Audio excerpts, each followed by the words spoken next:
Mass student protests erupted in Paris as police moved in to clear university sit-ins opposing a controversial new law.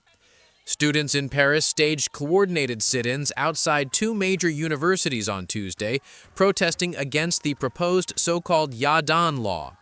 The French government says the legislation is designed to combat new forms of anti-Semitism.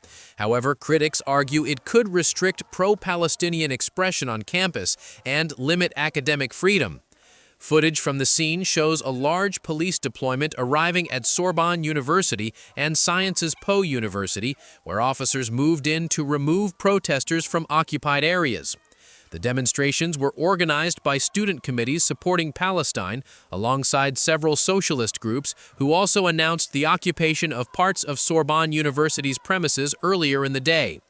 The sit-in at Sorbonne reportedly began around midday, gathering around 60 to 100 participants near the entrance on Rue de la Sorbonne.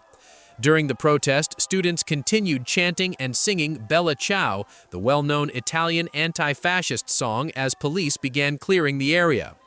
The protests form part of a wider wave of pro-Palestinian student actions that have continued for more than 2 years across France. Participants have repeatedly criticized university partnerships with Israeli academic institutions, while also opposing the Yadan law, which they describe as an attempt to restrict free speech on campus. One student involved in the protest claims that police entered the occupied area with batons and forcibly removed demonstrators. He also accused authorities of heavy-handed tactics during the eviction.